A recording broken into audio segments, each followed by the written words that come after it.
Hello everyone, welcome you all in a video lecture series related to heat and mass transfer. We are dealing with heat exchanger chapter. In the previous lecture, we discussed about effectiveness for parallel flow heat exchanger. Today, in this particular lecture, we are going to understand the effectiveness for counter flow heat exchanger. So for that purpose, we have considered one counter flow heat exchanger over here. First of all, what is meant by counter flow heat exchanger? So counter flow heat exchanger is nothing but in which both the fluids are flowing opposite to each other. That is nothing but what?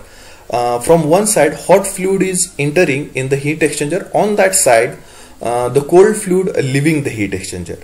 Whereas on the another side, hot fluid leaving the heat exchanger. On that side, the cold fluid entering inside the heat exchanger. So both the fluids are flowing opposite to each other. That is nothing but counter flow heat exchanger arrangement. Okay. So if you draw the temperature distribution diagram for this particular counter flow heat exchanger, so this will be the typical counter flow heat exchanger temperature distribution diagram, and we have to remember this diagram as it is. Okay. So the hot fluid is entering on this side, so we have marked the hot fluid temperature, inlet temperature as a TH1. Okay, and on that side the cold fluid is entering inside the heat exchanger, so that temperature we have marked on that side only, that is the cold fluid leaving the heat exchanger on that side. So the outlet temperature of a cold fluid, we have marked the temperature for the cold fluid as a TC2. Okay. Now as the fluid moving, hot fluid moving over the heater surface or heat exchanger surface, so hot fluid temperature goes on increasing, and we will get this particular curve for the hot fluid. And at outlet, the hot fluid is having the TH2 temperature. Okay. Now from the another side, the cold fluid entering inside the heat exchanger, and it is flowing in opposite direction to the hot fluid. So the cold fluid temperature goes on increasing in a negative direction or negative x direction. If you are considering this is the positive direction, then cold fluid will flow in a negative x direction. Okay. So cold fluid temperature goes on increasing in a negative x direction. Okay. So in case of a counter flow heat exchanger, we have to consider the theta1 is equal to TH1 minus TC2, whereas theta2 is equal to TH2 minus TC1. Okay. Now here, as the fluid is flowing, hot fluid is flowing from the over the heating area, the hot fluid temperature goes on decreasing, and as the cold fluid flowing over the inside the heat exchanger, its temperature goes on increasing, but the temperature increment is in a negative x direction. Okay, so this is the positive x direction and this is the negative x direction. Okay, so here for the analysis purpose, we are going to consider the elementary area dA out of the total area, and we are going to perform the analysis over this particular area only. Okay, so this elementary area will start from this point for the cold fluid and ends to this point for a cold fluid. Okay, and this elementary area will be start from this point for the hot fluid, and it will end at this point for a hot fluid. Okay. So the initial inlet temperature for a elementary area we have to consider as a TH for a hot fluid and TC for a cold fluid. So inlet temperature difference for an elementary area we have to consider as a TH minus TC, which is equal to theta. Okay. So as this particular hot fluid flowing over the elementary area, it will lose dq amount of heat to the cold fluid. Okay, and its temperature will goes on decreasing in a positive x direction. So the change in temperature, that is nothing but inlet temperature minus outlet temperature for a cold fluid, for a hot fluid, we have to consider as a dt suffix h. In the same manner, if you consider the change in temperature over an elementary area for a cold fluid, then it will be decreases from this point to this point for positive x direction. So change in temperature will be considered as a dt suffix c. Okay.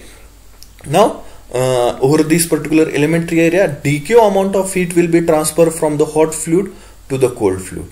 Now this dq amount of heat can be represented as dq is equal to u multiplied by dA multiplied by into bracket Th minus Tc, where u is nothing but overall heat transfer coefficient, dA is the elementary area, and Th minus Tc is the change difference in temperature at the inlet of a elementary area. Okay, by energy balance equation we can say that dq is equal to, or rate of heat transfer over the elementary area is equal to heat loss by the hot fluid is equal to heat gain by a cold fluid. Now heat lost by the hot fluid can be written as m dot h multiplied by Cph multiplied by dt suffix h. Okay, now m dot h is nothing but mass flow rate of a hot fluid, Cph is nothing but specific heat of a hot fluid, and dt suffix h is the change in temperature over the elementary area for the hot fluid. Now here negative sign is provided for the heat loss, because as we consider this particular elementary area, so inlet temperature is Th, which is higher than the outlet temperature. So change in temperature, that is nothing but outlet temperature minus inlet temperature for this particular elementary area, or the next temperature minus previous temperature for the elementary area. So next temperature is lesser than the previous temperature, so this difference in temperature is a negative. For that purpose we have taken the negative sign over here. So heat loss by the hot fluid will be equal to minus m dot h multiplied by Cph multiplied by dt suffix h. Now heat gain by the cold fluid over this particular elementary area can be written as m dot c, that is the mass flow rate of a cold fluid, multiplied by Cpc, that is the specific heat of a cold fluid, multiplied by dt suffix c, that is the change in temperature or difference of a temperature between outlet temperature and inlet temperature. Okay, now over this particular elementary area, if you see, this is the inlet point for the cold fluid and this is the outlet point for the cold fluid. Okay, but the flow is in a reverse direction. Okay, it is flowing, cold fluid is flowing in a negative x direction, so its temperature goes on increasing in a negative x direction, and we are considering the positive x direction, that is nothing but in this direction only.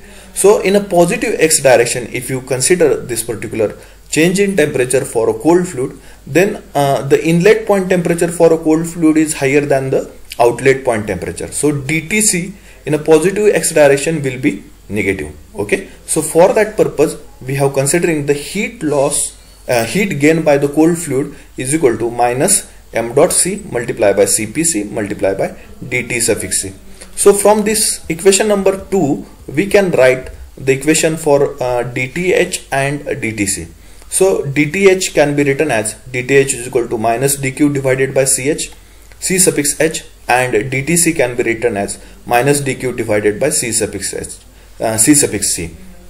So c suffix h is nothing but heat capacity rate of a hot fluid, that is nothing but m dot h multiplied by Cph, and Cc is nothing but heat capacity rate of a cold fluid, that is equal to m dot c multiplied by Cpc. So therefore here we have written where m dot h multiplied by Cph is equal to c suffix h, and m dot c multiplied by Cpc is equal to c suffix c. Okay, now we know that theta is equal to Th minus Tc, that is the inlet temperature difference for the elementary area. Okay, so here we are considering that theta is equal to Th minus Tc. Okay, so we can write d theta. If you take the differentiation of this side, then we have to take the differentiation on this side also. So d theta is equal to dTh minus dTc, and from these two equations, okay, so dTh equation and dTc equation, we can write dTh minus dTc is equal to minus dq divided by ch plus dq divided by c suffix c. Now here we have considered d theta is equal to dTh minus dTc, therefore therefore d theta is equal to minus dq. Here from these two terms we have taken minus dq common, so equation become minus dq into bracket 1 upon Ch minus 1 upon C suffix C. So from equation number 1, we know that dq, that is the heat transfer over the elementary area, equal to U multiplied by dA multiplied by Th minus Tc. So if you put this dq equation for dq in this particular fourth equation, so we will get d theta is equal to minus U multiplied by dA multiplied by Th minus Tc into bracket 1 upon Ch minus 1 upon C suffix C. Now we also know that in this particular equation Th minus Tc is nothing but theta. Th minus Tc is nothing but theta. So we are going to put Th minus Tc equal to theta in this particular equation. So we will get the equation d theta is equal to minus U multiplied by dA multiplied by theta into bracket 1 divided by C suffix H minus 1 divided by C suffix C. Now next we have taken the theta term on one side, so that we'll get the equation d theta divided by theta is equal to minus U multiplied by dA into bracket 1 upon Ch minus 1 upon Cc. So that will be equation number 5. Now next we have to integrate this equation. So integration for the theta from theta 1 to theta 2, and integration for dA will be a from a is equal to 0 to a is equal to a. Okay, these are the limits for the integration. So we are going to integrate with the limits theta 1 to theta of d theta divided by theta is equal to, now minus U into bracket 1 upon Ch minus 1 upon Cc. These two terms are constant, so we have taken out of the integration. So integration of dA with the limits a is equal to 0 to a is equal to a. Okay, now if you integrate this and put up the limits, okay, so integration of theta 1 upon theta will be equal to ln of theta, and if you put the upper limit and lower limits, then ln of theta 2 minus ln of theta 1. Okay, according to the logarithmic laws, so ln of theta 2 minus ln of theta 1 will be equal to ln of theta 2 divided by ln theta 2 divided by theta 1. So we have written over here, and the integration of dA will be a, and if you put the upper limit and lower limit, that will be a minus 0. Once again we will get the a only. So the equation becomes ln of theta 2 divided by theta 1 is equal to minus U multiplied by a multiplied by into bracket 1 upon Ch minus 1 upon Cc. That will be equation number 6. Now we have to resubstitute the values of theta 2 and theta 1. For the counterflow heat exchanger, theta 2 is nothing but Th2 minus Tc1, and theta 1 is nothing but Th1 minus Tc2. So we have to resubstitute this theta 2 and theta 1 values in equation number 6. So therefore equation number 6 becomes ln of into bracket Th2 minus Tc1 divided by Th1 minus Tc1, Th1 minus Tc2 equal to minus U multiplied by a into bracket 1 upon Ch minus 1 upon Cc, bracket complete. Now here we are removing the ln term from this side, that is nothing but left hand side, and we are transferring on this side. So if you remove the ln term from this side, then we have to provide the exponential term to another side. So Th2 minus Tc1 divided by Th1 minus Tc2 will be equal to exponential of into bracket minus U multiplied by a into bracket 1 upon C suffix h minus 1 upon C suffix c, bracket complete, square bracket complete. So that will be equation number 7.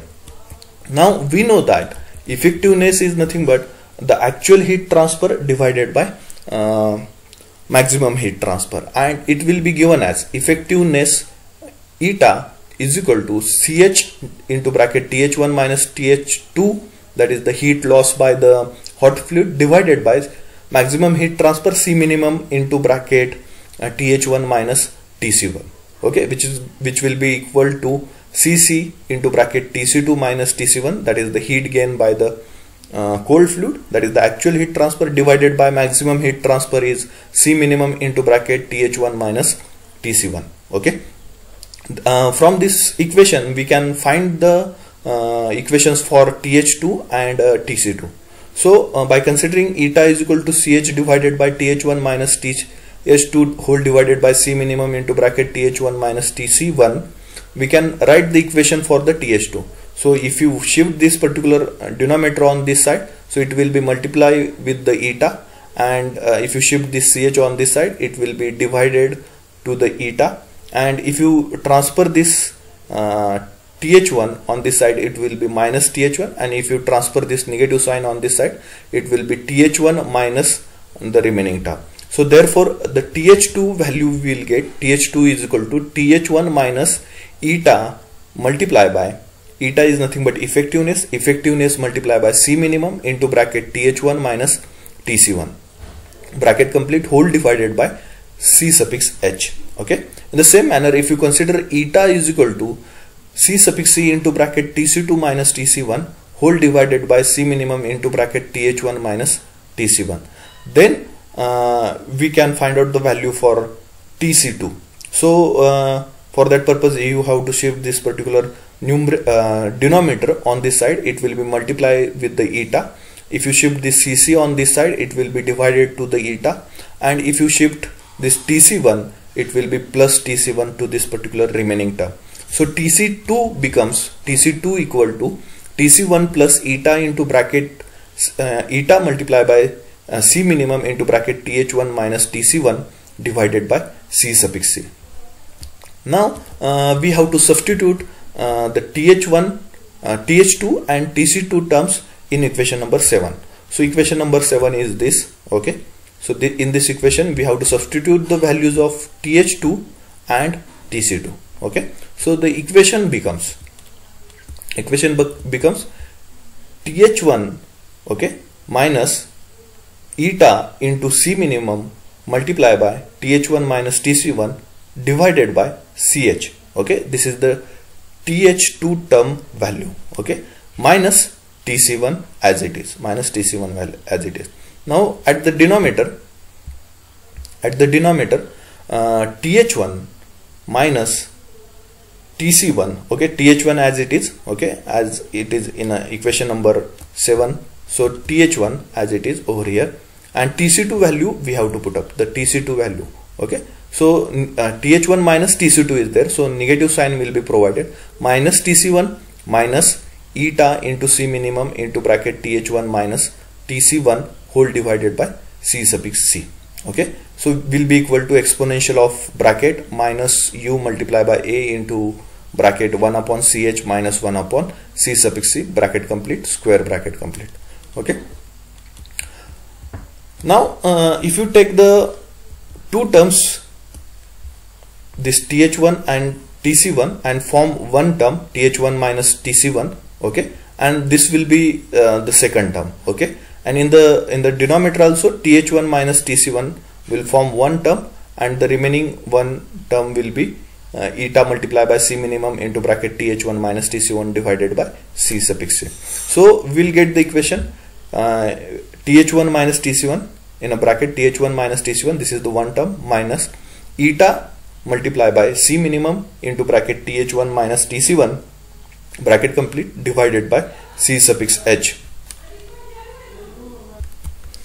So the denominator will be TH1 minus TC1 in a bracket, that will be the one term, minus eta into bracket multiplied by C minimum into bracket TH1 minus TC1 divided by C suffix C is equal to exponential in a square bracket minus u multiplied by a in a bracket 1 divided by ch minus 1 divided by C suffix C, bracket complete, square bracket complete. Now from this term, from the left side, we can say that in all the four terms TH1 minus TC1 is there, so we can take TH1 minus TC1 common from the numerator and from the denominator, and we can do the dividation, and we can remove the term TH1 minus TC1. So TH1 minus TC1 taken the common from numerator and denominator and cancelled. So the left side term, left side becomes 1 minus eta into C minimum divided by C suffix H whole divided by 1 minus eta multiply by C minimum divided by C suffix C equal to exponential of in a square bracket minus U multiply by A into bracket 1 divided by CH minus 1 divided by CC bracket complete square bracket complete. That will be considered as a equation number 8. Now here you can consider any of the heat capacity rate as a C minimum. Okay, so here we are considering that CC is equal to C minimum, okay, and CH is equal to C max. No problem. If you can consider CH equal to C minimum also and CC equal to C max also, and you can solve this particular equation, no problem. But here we have considered the CC is equal to C minimum and CH is equal to C max. Then the capacity ratio, okay, R is equal to capacity ratio equal to C minimum divided by C max. And we know that number of transfer unit is equal to overall heat transfer coefficient multiplied by available surface area for the heat transfer divided by minimum heat capacity rate. Okay, so NTU is equal to U multiplied by A whole divided by C minimum. Okay, now if you put as per the consideration, if you put the CC equal to C minimum and CH is equal to C max in this particular equation, so we will get the equation number 8 as 1 minus eta C minimum divided by C max whole divided 1 minus eta multiplied by C minimum divided by C minimum, okay, which is equal to exponential into square bracket minus U multiplied by A in a bracket 1 divided by C max, as C suffix H is a max, C max, so 1 divided by C max minus 1 divided by C minimum bracket complete square bracket complete. Now we know that C minimum divided by C max is nothing but R. We have considered the capacity ratio R is equal to C minimum divided by C max. So C minimum divided by C max we are considering the equal to R. So 1 minus eta multiplied by R divided by 1 minus eta. Okay, here C minimum divided by C max is nothing but R, and from the denominator C minimum divided by C minimum will be cancelled. So 1 minus eta in the denominator, which is equal to exponential into bracket minus U multiplied by A. Now from this particular bracket we have taken C minimum common, 1 upon C minimum common. So if you take the C minimum common, then here for the first term it will be multiply with C minimum. Okay, so C minimum divided by C max minus 1. Okay, we'll get C minimum divided by C max minus 1 in the bracket if you take common 1 divided by C minimum. Now we know that U multiplied by A divided by C minimum is nothing but NTU. Okay, and C minimum divided by C max is nothing but R. So the equation becomes 1 minus effectiveness multiplied by capacity ratio divided by 1 minus effectiveness equal to exponential into bracket minus NTU, that is number of transfer unit, into bracket R minus 1 bracket complete whole bracket complete. Okay, that will be equation number 9. Now we have to find out the equation in the format of effectiveness. So we need to multiply, cross multiply, we have to perform the operation of cross multiply. So for that purpose 1 minus eta will be shifted to this side and this term will be multiplied to this 1 minus eta. Okay, so the equation becomes 1 minus effectiveness multiplied by R is equal to if you multiply 1 minus eta, then the equation we will get exponential into bracket minus NTU into bracket R minus 1 bracket complete whole bracket complete minus effectiveness into bracket exponential into bracket minus NTU multiplied by R minus 1 bracket complete, another bracket complete, and square bracket complete. Now here we have done the operation, we have shifted 1 minus R on this side and we have done the multiplication inside the bracket. So after multiplication we will get the equation in this manner for the 1 minus eta R equal to this particular term. Now for the sake of interest we are managing this equation by rearranging the term. The effectiveness terms we are collecting on one side and terms where the effectiveness term is not there, we have collecting on another side. So this term we have shifted on this side, and this effectiveness multiplied by capacity ratio term we have shifted on this side. So the equation becomes 1 minus exponential into bracket minus NTU in a bracket r minus 1 bracket complete square bracket complete equal to effectiveness multiplied by r minus effectiveness into bracket exponential into bracket minus NTU into bracket r minus 1 bracket complete another bracket complete and square bracket complete. So if you take the effectiveness common from these two terms, we will get the equation effectiveness in a square bracket r minus 1 in another square bracket exponential in a bracket minus NTU in a bracket r minus 1 bracket complete another bracket complete and square bracket complete. So if you transfer this term on this side, we will get the equation in the form of a effectiveness. So effectiveness for counterflow will be equal to 1 minus exponential into bracket minus NTU into bracket r minus 1 bracket complete square bracket complete whole divided by r minus exponential of in a square bracket minus NTU in a bracket r minus 1 bracket complete square bracket complete. Okay, now we have to arrange this equation for 1 minus r. Okay, here r minus 1 is there, we have to make it 1 minus r.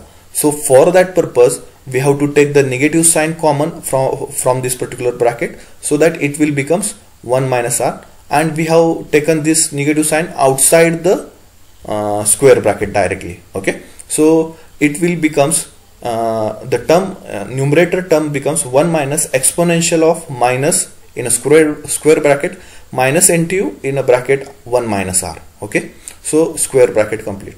Now in the same manner in the denominator also we have to make r minus 1 as 1 minus r. So from the denominator from this bracket also we have taken the negative sign common, so that the bracket term will become 1 minus r, and this negative sign we have taken outside the square bracket directly. So we'll get the equation in the denominator term we will get r minus exponential of minus in a square bracket minus NTU in a bracket 1 minus r bracket complete square bracket complete. Now e raised to minus x is nothing but 1 upon e raised to x. Okay, so here that is nothing but e raised to minus this term is there. Okay, and in the denominator also e raised to minus this term is there. So e raised to minus x is nothing but 1 upon e raised to x. So in the same manner we have done effectiveness is equal to 1 minus 1 upon exponential of in a square bracket minus NTU in a bracket 1 minus r bracket complete square bracket complete whole divided by r minus 1 upon exponential of in a square bracket minus NTU in a bracket 1 minus r bracket complete square bracket complete. Okay, now we have done the cross multiplication. Okay, so this term is multiplied with 1 and minus 1. Okay, same manner in the denominator also we have done the cross multiplication. This term is multiplied with r and minus 1, so that base will be same. Okay, and next that is the base is this term for the numerator, and for the denominator also this term is a base, so the terms will be cancelled. So the equation becomes effectiveness is equal to exponential into bracket minus NTU in a bracket 1 minus r bracket complete square bracket complete minus 1. Okay, and in the denominator r multiply by, if you multiply this to r and minus 1, then the equation becomes in the denominator r multiply by exponential of in a square bracket minus NTU in a bracket 1 minus r bracket complete square bracket complete minus 1. Now we have to make it 1 minus. Okay, so 1 minus exponential term we have to make it in a numerator, and in the denominator also we have to make it 1 minus this term. So for that purpose from the numerator we have to take the negative sign common or minus 1 common. Okay, and from the denominator also we have to take the negative sign common or minus 1 common. So the if you take the minus sign common from the bracket, then equation becomes 1 minus exponential into bracket minus NTU in a bracket 1 minus r, bracket complete, square bracket complete, whole bracket complete of a numerator, whole divided by, from the denominator also we have taken the negative sign common. So in a bracket it will be 1 minus r exponential of in a bracket minus NTU into bracket 1 minus r bracket complete, square bracket complete, and whole denominator bracket complete. So then minus minus will be plus 1. Okay, minus 1 divided by minus 1 will be a plus 1. So the sign once again we will get a plus sign, and the final equation we will get for the effectiveness for a counter flow equal to 1 minus exponential in a square bracket minus NTU in a bracket 1 minus r bracket complete, square bracket complete, whole divided by 1 minus r exponential into a square bracket 1 minus NTU in a bracket 1 minus r bracket complete, square bracket complete. Okay, so this is the effectiveness equation for a counter flow heat exchanger, and we have to remember this. So in the last lecture we have seen the effectiveness for the parallel flow heat exchanger, and in this particular lecture we have seen the effectiveness for a counter flow heat exchanger. In the next lecture we will solve the problems related to effectiveness and the NTU method. Okay, thank you.